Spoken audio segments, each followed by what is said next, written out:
Yo, welcome back. Welcome back.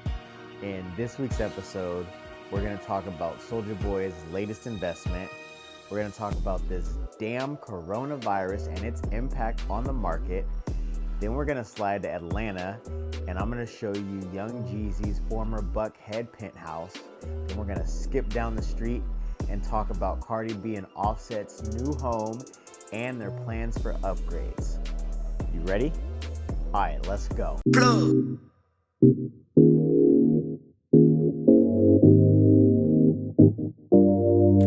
What's up, fam? What's up? What's up? What's up? What's up? What's up? What's up, fam? What's up? What's up?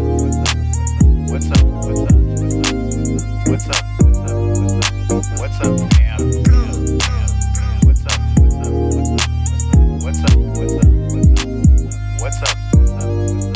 What's up, fam? Matthew Sewell here, real estate plug, your realtor and investment strategist, back with another episode of Rap and Real Estate, where we talk rap, artists, their lyrics, and all things real estate. So let's get into it. If you've been on the internet for the past 10 to 13 years, you should know who Soulja Boy is, and you should know that he's no stranger to doing things completely unorthodox, just straight off the wall, from the music videos, dances, to his investments and business decisions. This man is a legend. He's taken full advantage of the internet and its connectivity and being the first one to go viral. And he even had the Soulja console, which I'm here for it, man. Get it how you live. Well, Soulja Boy is back with this latest investment that is paying off big time. The boy, Soulja Boy, has recently invested in a soap company, aka the Soap Shop, and this damn coronavirus, my little brother calls it the Cornelius, because he's convinced that a lot of the world's problems are coming behind eating meat, and I don't disagree. But since this coronavirus, this company, the Soap Shop, has tripled its profits. According to the website, they've seen a 3,000% increase in profits, going from selling 100 bottles a month to selling 3,000. And I'm here for it because I love seeing good businesses do good business. And I pray that they stay good business and do good business because we need it. And we need the soap. No, it's not real estate related, but it is a soap company. It is the Soap Shop franchise, and you do put soap in homes and businesses, so it's a stretch, but we're gonna run with it. I really just wanted to highlight this because I think this is tight, man. Soulja Boy, good job. Keep up the good work. You're doing good. And this is clean.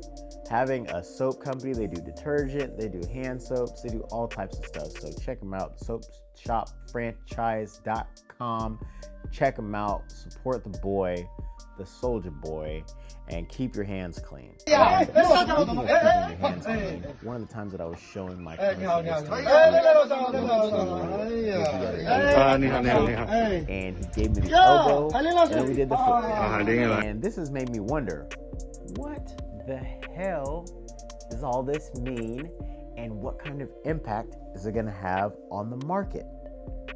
Well, off top, I've definitely seen people being more selective and even pulling their listings off the market because they don't want people walking through their homes if they have it, spreading germs, maybe getting their family sick. And it would only make sense in an owner-occupied situation because if the home is vacant, what owner is going to care? I don't see it making sense for vacant properties. Sellers pulling their listings is just one of the ways that we're going to see changes in these next couple of who knows how long. But there are others. According to the California Association of Realtors, the International Monetary Fund has cut its forecast for global economic growth by 0.1%. Forecasts have been downgraded, and few economists are calling for a recession. The economists are still expecting growth this year, but obviously it's going to be at a slower / different rate than we previously expected because of this damn Rona. mortgage rates are gonna stay low, and to be real with you, they'll probably keep dropping due to this coronavirus. The Federal Reserve issued a 50 basis point cut to their target interest rates, and guidance suggests that they're going to be open to further reductions in order to offset the negative impacts of this situation within the financial markets. Domestic buyers aren't sure whether or not now is a good time to buy their home with this recession risk in mind and the rising uncertainty. This past week, mortgage rates have fallen to an all-time low of 3.13, as opposed to the 3.8 that we saw in January.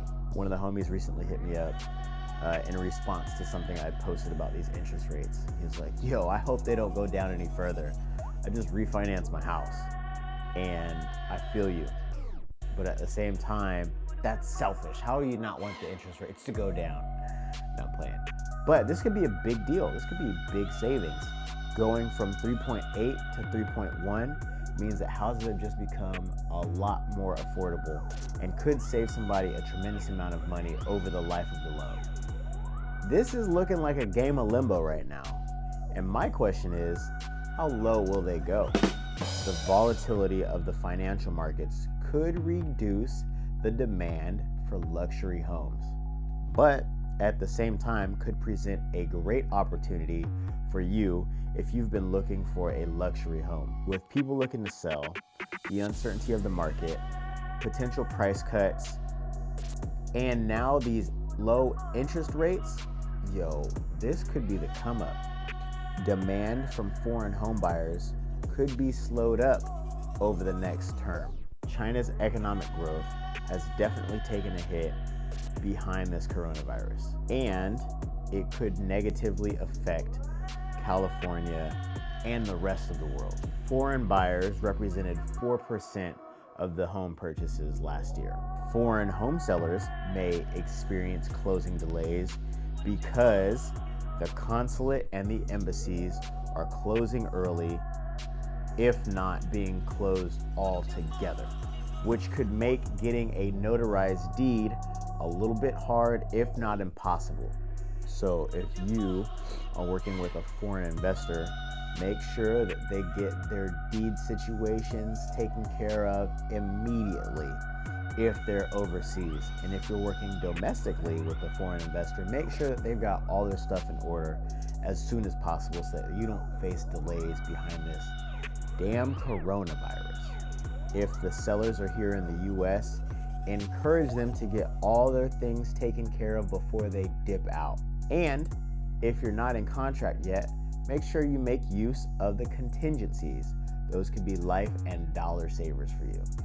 We might even be looking at slower construction times for new homes, making the supply that we already have even tighter. China and other Asian countries have been responsible for inputs into California's building industry. So with this whole situation, you can bet that it's going to affect the cost of materials and ultimately the cost of construction, which could definitely slow up the pace of newer residential development. Having these low rates and having fewer new constructed homes available is probably going to drive the price up of the existing homes. With these low interest rates making home prices extra affordable and the lack of new homes, we could and probably will see home prices rise. We're already experiencing low inventory, so you can bet that with this whole situation, it's just going to continue. The prices are going to go up, the mortgage rates are going to go down, people are going to get more competitive, just like they are in the stores right now. This is crazy, buying up all the damn toilet paper. Quit tripping. But also, I don't know how much you're supposed to trip, so I guess continue what you're doing. And last but not least, definitely my least favorite, this bounce back is going to take us longer than the one with SARS and 2000. SARS began to ease up in 6 months. This Rona is definitely different than SARS because SARS did not have a significant impact on consumer spending and the financial markets. Also, the Rona is much more deadly, which leads us to believe that it's going to take quite some time to bounce back. And to be real, I would much rather talk about a bounce back. Well, I am so over talking about this Carnivius. I'm over hearing about people fighting in the stores, people not treating our Chinese brothers and sisters with love. Not cool, man. That is not cool at all. Nothing is cool about it. Well, the mortgage rates being at an all-time low, that's actually pretty tight. But other than that, nothing else is cool. But speaking about the bounce back, Young Jeezy's Buckhead Penthouse has just bounced back on the market. This time, it's been renovated, and Young Jeezy's not selling it. According to Zillow, the average price of a home in Atlanta is somewhere around $287,000. So it's always exciting to see luxury homes in markets like this. Young Jeezy bought this condo back in 2007 for $1.3 million, right before the Great Recession. The snowman decided to hold it for 7 years and then finally sold. He listed it for $1.1 million in September of 2013 and then sold it in February of 2014 for $950, which is an L of almost $300,000. Big sad face. I hate seeing stuff like this, but it happens. And speaking of condos, if you recall, we've talked about them before, and they usually come with rules and they usually come with HOA fees. And this one's fees are about $1,500. And I can't say that's not a big deal, because with the average price of a home being $287,000 out in Atlanta, you could definitely be paying a mortgage with $1,500 out there. But looking at this building and its location and the views, this money could be worth it. But I still can't get over that L Jeezy took. $300,000 is a lot of money on any account, and I wish that it hadn't happened. But he's definitely fortunate that it wasn't a larger amount, because we've definitely seen those, but still. And I know what you're thinking. $300,000 loss, can't that be written off? Well, the answer is that depends. That depends on if the home is a primary residence or if it's an investment property. If it's an investment property, yes, that L can be written off. But if it's your primary residence, nope, no bueno. So keep that in mind when you're buying your next property. If it's going to be your primary residence, just know that if you take an L, it cannot be written off. I think you could probably switch it over in a name to an LLC or something and make it an investment property. But just know that as your primary residence, it cannot be written off. So keep that in mind when buying your next home. And speaking of next home, Cardi B and Offset recently purchased a 22,000 square foot mansion in Buckhead, same area that Young Jeezy's Penthouse is in, and it includes 5 bedrooms, 7 bathrooms, and 4 half baths. And I'm thinking this home is fire. Boom, boom, boom, boom, boom. And I'm thinking I gotta take a trip out to the A real soon, not just because of this house, but I had a great time when I was there. I went last year with my aunt, went for a conference. I hung out for a day or two and just had a blast. I saw Mr. Hotspot, who's an amazing person. Shout out to you, Mr. Hotspot. Before I even knew who he was, and he was doing his thing. But I love it out there. The vibes were cool. The homes were cool. The price of living out there is a lot different. So just seeing the different homes that you can get with the different dollar amounts is insane, since I live in one of the most expensive markets in the world. But I digress. Cardi B and Offset are definitely juiced about their home, but what they're not excited about is the unwanted visitors that they're getting. In an interview with High Snobiety, Offset said that since the home hit the internet, he's had weirdos in his backyard. So what do you do when you have weirdos in your backyard? You build a fort. Offset said he's gonna build an 18-foot wall in front with a 20-foot wall behind it, and he's gonna have some additional security in the middle. The additional security is gonna be his dogs that he's had since he was 23. He said, they love me, but they don't love nobody. So if you find a way to jump in my gate, as soon as you get over, it's the pits. The dogs are pit bulls. Clever play on word, Offset. I see what you did there. I get it. I completely understand where he's coming from. Yo, if I had weirdos popping up in my backyard, I would do the same thing. But at the same time, look at this house. I'm thinking about being a weirdo and just popping up. I'm joking. I wouldn't do that. But I also understand.